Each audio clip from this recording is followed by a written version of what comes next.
Hello guys, it has finally arrived. The Samsung S90F 42-inch OLED TV is right here. And in this video, we'll test it out. So let's get right in. As soon as I unboxed it, the first thing I have here is a plastic bag including the following: a power cable, common interface, and cable management clips. What has surprised me is that this year, Samsung seems to be generous enough to include not only their new solar remote, but also their classic smart remote as well. So in case you are a fan of that one, they got you covered with two batteries included too. Instead, if you prefer the new generation of remote, it's all good too. And this year, they also included a new AI button giving some features such as click to search and live translate. Now this remote is powered by a battery that is rechargeable via its back solar panel and can be also charged via the USB Type-C located at the bottom. It's very cool they included both remotes. And if you are considering pairing this TV with a Samsung soundbar, you can get some idea about the features of each model with this included chart that I found in the TV box, specifying each model's specs and features. Next, we have the two-disc stand legs. Those ones remind me so much of LG C-Series TV stand, but they look a bit longer. There's a pad down here to keep them firm on desk and avoid scratching. As we'll see later on, they are actually screwless, so they can be easily installed. You can also clip those cable management organizers like in this fashion. Now I got the TV out of the box. Before anything else, I need to clarify that this is the model I got to review: QE42 S90FAE. You can see at the bottom we have one speaker and woofer located on each side. And the max output is 20 watts. Right where the Samsung logo is located, there's a power button at the bottom. Let's now take a look at what we have in the back. If you plan to install it on a wall or use a disc arm, the VESA bracket to get is 200x200 with M8 screw, and depth should be around 28 to 30 mm. You can see at each side we got the disc stand mount pre-installed using this two metallic slide mechanism method, and they are non-removable. Let's now take a look at the I/O. So we have one USB 5V 0.5 amp and another one with higher power at 5V 1 amp. Then we have two HDMI ports on the side, with one of them supporting eARC for sound bars, and another two HDMI ports located at the bottom. All of them are HDMI 2.1. Then we have an optical audio, LAN port, and antenna connections. Up here we can install the common interface. Now in terms of rear thickness, it's average and honestly integrates well with the overall design, and I quite like it. To install the disc stand, here I'll show you how. You just need to put them in place and slide upward, and you should hear a loud click. Once set, they are pretty sturdy. I've just set the TV on the desk, and if you set it on its own disc legs, there is a 7 cm height clearance if you would like to place a soundbar below it. Like in my case, I have my trusty Creative Katana version 2 being 6 cm tall with enough space to fit in. It's great that Samsung added protection for the display by putting a plastic film. The frame is metallic black and a bit brushed. And overall the display is what you would expect from an OLED, being super thin. The S90F display is purely glossy, but that's actually a pro for many users for best blacks and contrast levels. You can see how light reflections look even though the light I'm directing is white. It shows a bit different on the display, like there is some dimming to it and it looks kinda bluish. Now let's fire it up. As soon as you first start it, you will be instructed to set it up either via phone or directly on the TV. I immediately had a software update to install, as you can see. And if you previously owned Samsung TVs, you can use a backup of the home layout, but I'll choose to start fresh. It also asks you whether you want to enable some intelligent functions for picture and audio, like Adaptive Picture, Adaptive Sound Pro, Voice Amplifier Pro, and Adaptive Volume. For Smart Assistant, we can choose between Bixby or Amazon Alexa. It also asks whether you want to enable Daily Board, which is like ambient mode where the TV shows you weather, play music, and you can also leave a note. We'll see it later on in action, but for now, I just activate it. And here we are right in. Just like the QA90F I tested a month ago, the S90F processor is giving very good raw performance to run Tizen OS without hiccups or stutters. You can see as I scroll between cards, it's very responsive and smooth experience. Like you can see, the animations are very fluid and interactive at the same time. So the tabs we have here are Home, Game, Daily Plus, and Ambient Mode. Down here, we also have Settings and Connected Devices. In the Game tab, we can set up streaming gaming services and even connect a controller like Xbox.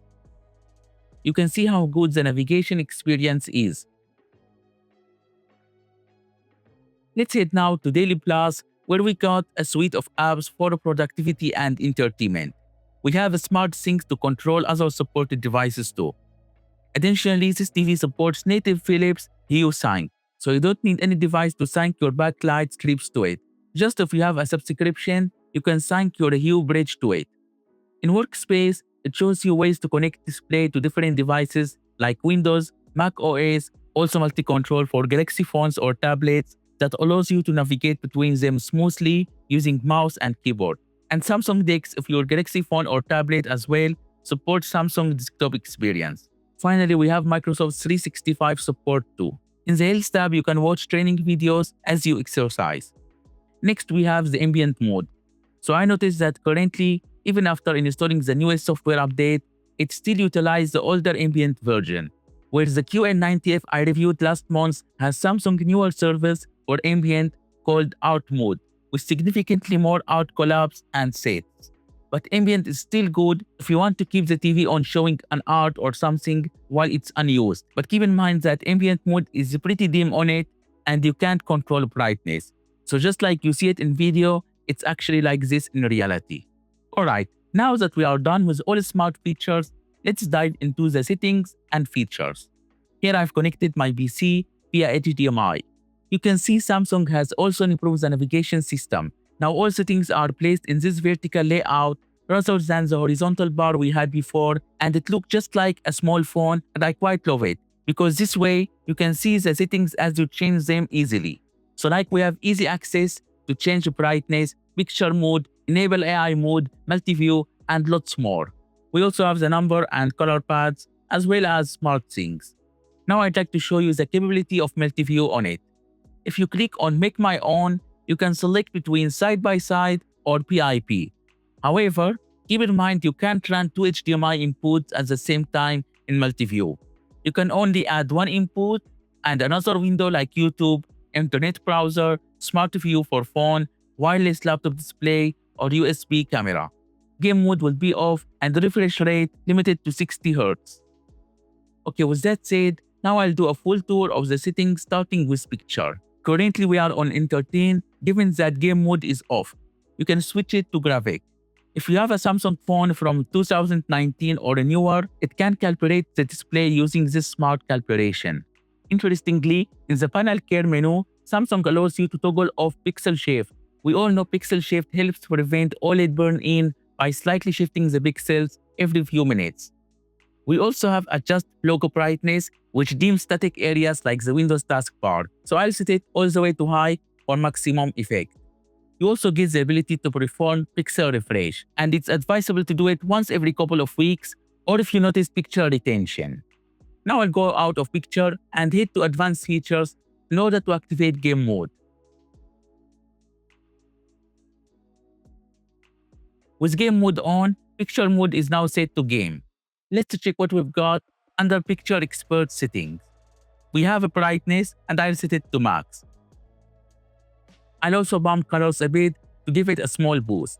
You can see that this TV has Samsung exclusive Auto HDR Remastering Pro feature, and I've shown it in many of my videos. It refines SDR content by improving highlights, contrast, shadows, and generally better colors to look somewhat like HDR.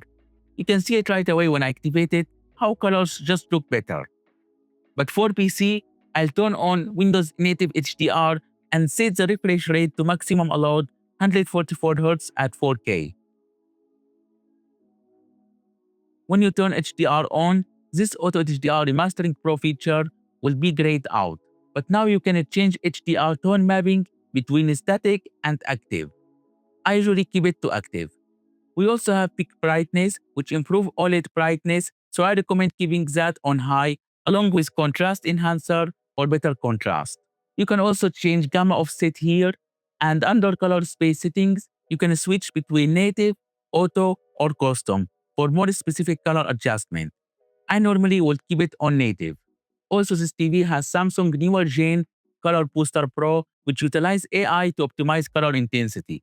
It's not just about increasing saturation this time, but also enhancing color quality. We'll see it later on in action, but for now, I'll keep it on high. If you want to adjust color temperature instead, go to color tone. On this one, I found it the best on standard. In white balance, you can adjust color gain and offset. If the screen still appears cold to you, you can reduce blue gain. And that's it for picture settings. Now onto sound settings, it's currently set to game mode as well. If you have a Samsung soundbar, you can configure Q Symphony here. We can adjust balance, activate HDMI eARC mode, and change digital audio output format between pass-through, PCM, or auto, as well as change audio delay. It also supports Dolby Atmos, so make sure to activate it. If you have connected an audio device through the optical port, you can play sound from both the TV speakers and the device by enabling this option. Now we are done with audio. In connections, you can configure network, Bluetooth, and storage sharing with Galaxy phones. In advanced features, we got Live Translate, a new feature from Samsung this year, but it's only available under specific scenarios. So on PC, it will be off. Even AI mode, formerly intelligent settings, has limited options in game mode on PC, with only adaptive volume being available. In game mode settings, we've got virtual aim, which could be useful in FPS games, and minimap auto detection, which works like a minimap kind of a magnifier. Dynamic black equalizer help adjust black levels. I usually keep it at either 1 or 2. Game Motion Plus is off for PC. In Game Picture Expert, you can enable HDR10 Plus gaming. I keep it set to advanced. We also have Game HDR, which follows the HGIG guidelines for HDR gaming by using the game on brightness information. Game bar can be configured to show automatically when switching to a game input or not.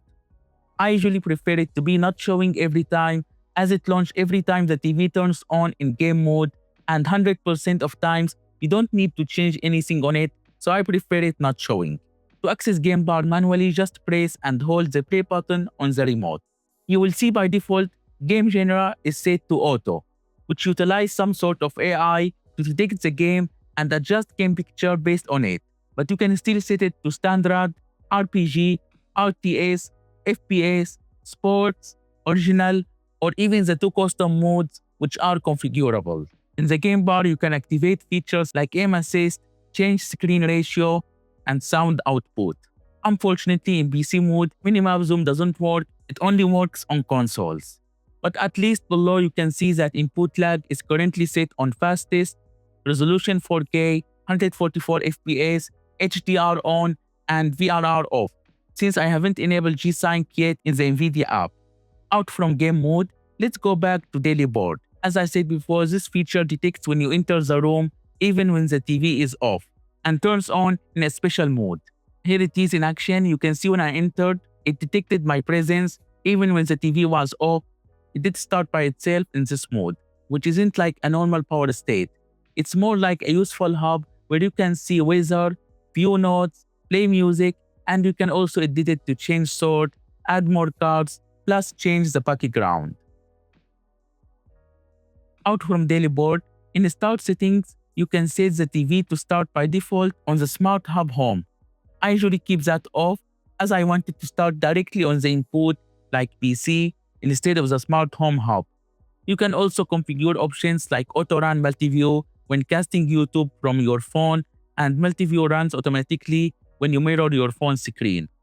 Let's exit that and head to General Settings and check the accessibility options. So we have the following: voice guide, audio description, audio subtitles, auto power off, magnification, high contrast, zoom menu, grayscale, color inversion, C color smooth, subtitle settings, sign language zoom, multi-output audio, remote button repeat. In power and energy saving, I usually disable everything for best picture quality, especially energy-saving solution, brightness optimization, and motion lighting. In External Device Manager, we've got Anynet Plus, also known as HDMI SEC, in case you want to control your soundbar volume using the TV remote that will be connected to the eARC HDMI input. Also make sure to activate Input Signal Plus for all your HDMI inputs for best signal range and HDR support. You can also change the HDMI black level between normal, low, or auto. Auto will be the same as normal. I personally prefer setting it on low for deeper blacks and to avoid that dusty gray filter on all screen. For me, that totally ruins the picture. It's just a personal taste. It makes objects stand out more and kind of redistribute brightness. Low priority objects get dimmer, giving more headroom for peak brightness for main objects. Additionally, you can also configure menu style by decreasing size or increasing transparency. In the remote control menu, you can check the solar remote charging percentage and activate the grip sensor that notifies you on TV when the remote isn't within usable range. Sound feedback can also be turned off if you don't want click sounds when navigating in between menus. In support, you can go to Device Care, which gives you options to manage storage. You will see the TV ships with 10 GB of storage. You can delete unused apps for improved boot time and space. Since I mostly use it for PC, I don't need most of those apps. You can also optimize performance via Device Care. And finally, make sure to update the software to get all the latest fixes and improvements. Mine is currently running version 1042. You can also activate auto update so the TV updates itself automatically in the background. With our settings tour complete, it's time to configure HDR on Windows. I recommend installing the Windows HDR calibration tool by Microsoft. Just keep adjusting it until you can't see the box lines anymore. And here I've set minimum luminance to 0, maximum luminance 600, and max full frame luminance to 2300. Finally, it allows you to increase color saturation, but I normally keep that default and tweak colors directly from the TV on settings. And in case you mess up and want to delete that color profile, just go to color management, you will find it there. Delete that and create a new one. In Windows, I keep SDR content brightness at 0. Image to me feels bright and clean, but you can change it however you like. Now in the NVIDIA app, I enable G-Sync for both full screen and windowed mode to enable variable refresh rate. But if you have an AMD GPU, you are going to use FreeSync Premium Pro. Scaling is set to aspect ratio. And also this TV supports 12 bit per color, but by default it's set to 10 bit. You can increase it via the NVIDIA app by changing output color depths. In Windows Advanced Display Settings, you can see the full display information we have. So we are on 144 Hz, VRR HDR on. Now before doing image testing, here is the subpixel structure of this TV. It's WOLED as you can see, so not QD OLED. So text may show some fringing, especially small font. On big font, you usually won't see anything wrong, but only on a small text, you may notice a colored outline. It's not a deal breaker for me, however I wish it was better. Now in case you don't know, text fringing on OLED displays happen due to non-standard subpixel layout like WRGB, which doesn't align well with Windows font rendering, leading to colored edges. If it bothers you, try setting scaling to integer scaling instead of aspect ratio. You can change that in NVIDIA app. Now one good thing I noticed, auto brightness limiting is quite decent on this one. Like when a full white window is enlarged, it will dim, but still not so noticeably. At small window size, you can see it's very bright, but as you scale up, the brightness will be reduced and limited. It's not very disturbing, it's way better than LG C2 for example, which was a lot worse for me back then. Now let's check how colors are represented. I honestly find the colors to be very well produced, they look great. It has decent brightness, not as bright as many LEDs, but very good for OLED. And of course, since it's OLED, there is no uniformity issues at all, given that we don't have anything like a backlight. When it comes to response time, it's excellent at 144 Hz, no ghosting or overshot. Maybe it appears odd on camera given it's 60 FPS, but in person, I see nothing wrong at all. So if you are using it for productivity or desktop work, Your eyes won't suffer at all while reading text as you scroll. And naturally, because it's an OLED and has no local dimming zones, blooming is non-existent.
Additionally, viewing angles are very good. You can see it clearly even from different narrow angles. However, at times the screen may appear bluish when viewed off-center, but it's still much better than VA panels that completely shift contrast and color when you view it off-center. Now I'm out of PC mode, just in the Smart TV YouTube app to show you how AI works when available. When AI is on, you get a new picture mode called AI Optimized. It automatically adjusts brightness, contrast, and color, but it still allows some customization if you choose to. As you can see, brightness is adjustable, while contrast and color are AI controlled and can't be adjusted. However, you can still enable Auto HDR Remastering Pro for SDR content, as we said.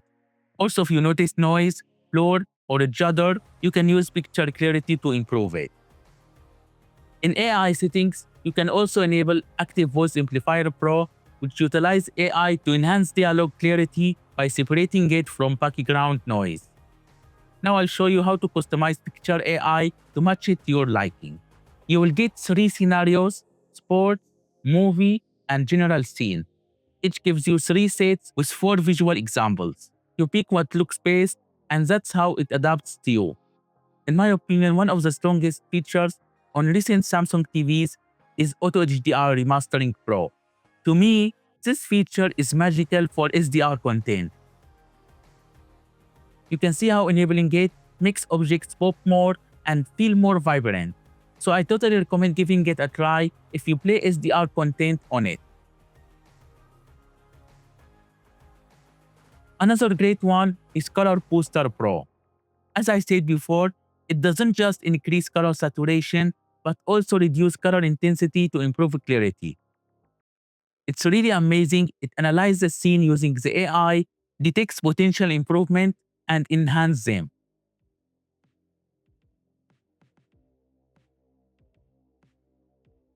Very good improvement than last year color booster I got on the QN90D. Like this balloon example is a strong one. When it's off, color highlights are totally crushed. On high, you see it much better, and like the forest below, you see more variations of the trees colored like orange, brown, then green. It just adds depth and richness to the image. Those are not the only amazing features this TV has. It also has great upscaling thanks to its NQ4 AI Gen 3. As usual, I tested it using a 720p SDR movie loaded on a USB drive. In this mode, you can still use AI optimized picture, and the result looks really very sharp and upscaled. It feels like a pure 1440p. You can also use here Auto HDR Remastering Pro, like you see in this example, how it boosts the helicopter highlight and shape, making it stand out more and more focused in the scene. Even skin tones and color clarity can be improved with it on.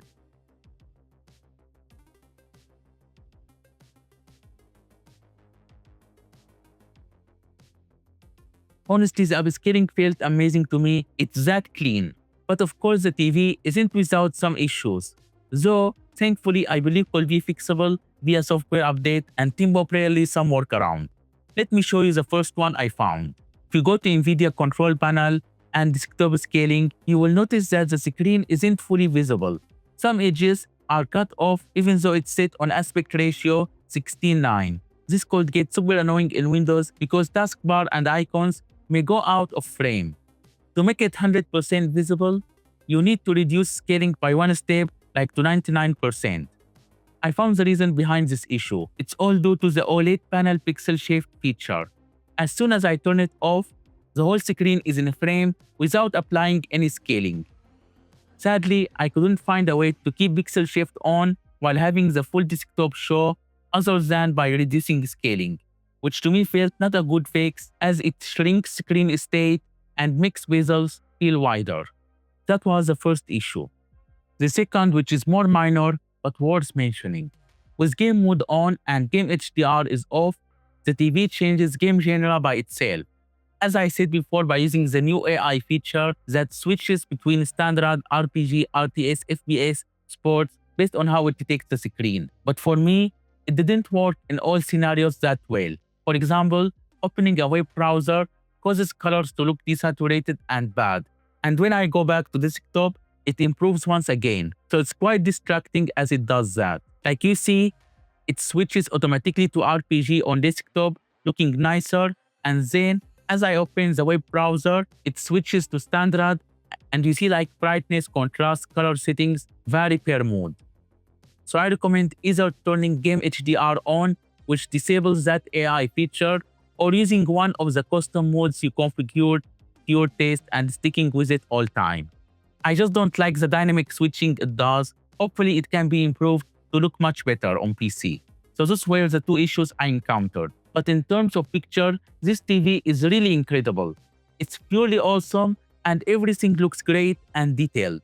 Now I leave you with a selection of some 4K HDR footages running in PC and game mode after setting it the way we did.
Naturally, testing it for PC and gaming got me the most excited. I really like the results after so much tuning and testing.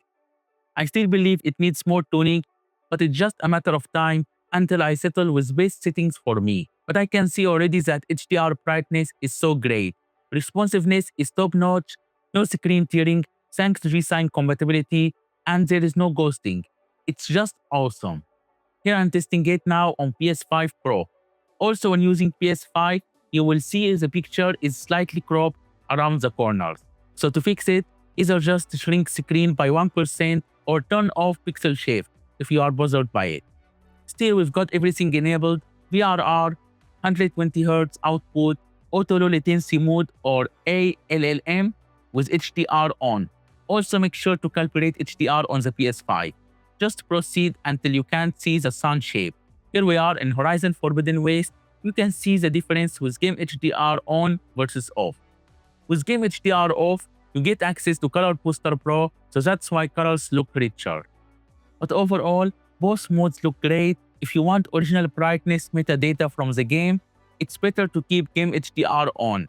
In that case, Color Booster Pro is disabled as I said, and also AI Auto Game Genre auto switching will be off, so it will be locked based on the game HDR brightness settings. On the PS5 Pro, you see below we have fastest input lag, HDR, VRR on. To me, image looks purely amazing. Great highlights, rich contrast, awesome colors. Even at this night scene, the experience is so magical and immersive. Like nothing much OLED when it comes to dark scenes, it's a solid choice when it comes to that. Finally, I've tested it on the Switch 2. Also on Switch 2, the screen is cropped around the corners, so to fix it, you can adjust screen by 1% or disable pixel shift. HDR feels a bit odd right now on the Switch 2 according to pros, but I tuned it to what felt great to me. Picture looks fantastic on Zelda Tears of the Kingdom. I can finally enjoy it the way I wanted. So I appreciate that Nintendo has finally made us a console that can take full advantage of modern TVs like HDR, higher resolution. It's just an amazing experience on it. So guys, we have arrived at the end of this video. I really hope you liked it and got a close-up feel of the Samsung S90F 42-inch OLED. In my humble experience, I can say that it's a great OLED small-size TV that can be confidently be used as a monitor for PC and console and pretty much all entertainment and productivity purpose, giving decent brightness for an OLED, awesome colors, and true blacks with no display response problems. As always, if you have any question, please write it in the comment section below. If you've been following along, you know a month ago, I reviewed the QN90F 43-inch TV, which is Samsung's latest Neo QLED, but unfortunately it didn't live up to the hype and had a backlight defect on my unit, so I ended up returning it. So hopefully this TV could be a great choice for many users. Keep in mind that this OLED panel is made by LG Display. It's not using Samsung's own QD OLED technology. Sadly, Samsung didn't include a 42-inch TV in their QD OLED lineup range. The first QD OLED TV starts at 55-inch. But still, they managed to fill the gap by using LG panels for now. I'm so hopeful that next year we'll finally get Samsung's own 42-inch QD OLED TV. So Samsung, if you are watching this video, I ask you kindly to make it happen. And finally, I'm up for a mystery comparison video soon that I think you will find interesting. It will be a surprise, so I won't spoil it. And I still ought to experiment with this TV settings to find the best picture possible, and I may actually make a video specifically for best image settings. So be sure to subscribe to the channel to stay updated.